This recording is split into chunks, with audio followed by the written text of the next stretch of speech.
Et si nos murs là, tout autour de nous, n'étaient plus juste des murs, s'ils devenaient de vraies œuvres d'art? C'est exactement ce qu'on va explorer aujourd'hui, une technique assez incroyable qui transforme la déco d'intérieur en une signature artistique vraiment inoubliable.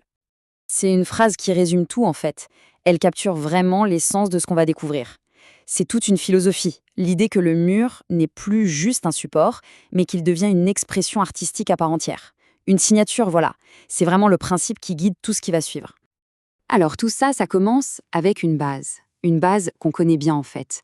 Un matériau noble, assez ancien. Parce que pour vraiment comprendre l'innovation dont on parle, il faut d'abord regarder la toile de départ, si on veut. Et cette toile, c'est le stuc traditionnel. Voilà, ces enduits-là, ils donnent des finitions super lisses, très profondes, avec un côté presque minéral. C'est déjà magnifique en soi, soyons clairs. Mais ici, c'est vraiment notre point de départ. C'est la surface, parfaitement préparée, qui attend juste, la petite touche de génie qui va tout changer. Et c'est là que la magie opère. C'est vraiment le moment où la tradition rencontre une innovation, et pas n'importe laquelle, une innovation assez audacieuse. On va voir une méthode qui prend cette surface déjà parfaite et qui lui donne une dimension complètement nouvelle. Cette technique a été développée par un artiste, János Karpati. Et attention, ce n'est pas juste de la déco, non, non, c'est un procédé super précis, on vient imprimer des motifs, organiques ou géométriques, directement dans l'enduit encore frais. Et ça crée un jeu de relief qui va capter la lumière d'une façon unique et qui, franchement, donne juste envie de toucher. Et le détail qui change tout, c'est que ce n'est pas juste un style qu'on pourrait essayer de copier, non. Il y a un brevet déposé à l'INPI. Et ça change complètement la donne. Ça veut dire qu'on parle d'un processus artistique qui est protégé, d'une signature reconnue officiellement. C'est vraiment ça qui le rend absolument unique. Ok, alors qu'est-ce qui rend ce matériau si particulier une fois que l'empreinte est là? Parce que ce n'est pas qu'une question d'apparence, loin de là. Il y a aussi toutes ses propriétés, ce qu'il est vraiment au fond. En gros, il faut retenir 3 choses super importantes. D'abord, c'est un produit totalement écologique. Ensuite, c'est hyper résistant, ça dure dans le temps. Et enfin, et c'est peut-être le plus fou, ça garantit une œuvre d'art absolument unique à chaque fois. En fait, chaque mur devient une sorte de pièce de collection. 100%. Ce chiffre, il est hyper parlant. Ça veut dire pas de produits synthétiques, pas de peinture ajoutée, rien. Juste la beauté brute, pure de la chaux. C'est un matériau qui respire, qui vit et qui traverse les époques. Maintenant qu'on a vu le matériau, passons à son impact. Concrètement, comment est-ce que cette technique peut transformer un espace de vie? On va regarder quelques applications, ça va permettre de bien comprendre à quel point c'est polyvalent. Première application, imaginez un peu.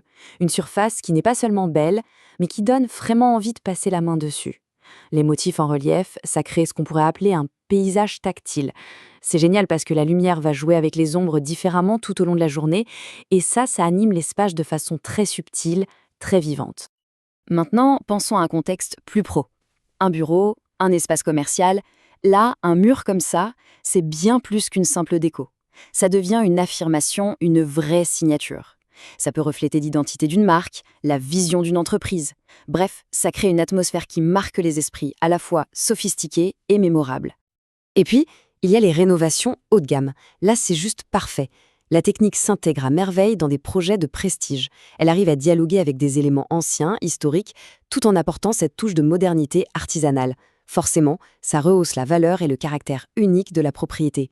On pourrait se dire qu'une innovation aussi rare, aussi pointue, risquerait de rester le secret d'un seul artiste, d'un seul atelier. Mais en fait, sa vraie force, elle est ailleurs. Elle est dans sa capacité à être transmise, à continuer d'exister et à inspirer toute une nouvelle génération d'artisans. Alors, comment on fait pour qu'un savoir-faire comme ça survive et se développe? Eh bien, la réponse, elle est assez simple au fond. C'est par la transmission. C'est en partageant la connaissance qu'on assure l'avenir d'un art. Et pour cette technique, c'est précisément ce qui est en train de se passer. Parce que, voyez, ce savoir-faire n'est pas gardé secret. Au contraire, il est enseigné, transmis à travers un vrai parcours de formation officiel. Ça commence par des cours pro, ça fait partie d'un cursus spécifique et ça va jusqu'à une certification reconnue. C'est ça qui garantit que la technique va perdurer et qu'elle conserve toute sa valeur sur le marché de l'artisanat d'art. Au final, cette question, elle nous invite à tout repenser. Et si l'œuvre d'art la plus importante dans une pièce, ce n'était pas celle qui est accrochée dans un cadre, mais si c'était le mur lui-même? Le mur n'est plus un simple support, il devient l'œuvre. C'est une idée assez fascinante, qui ouvre des perspectives créatives, quasi infinies.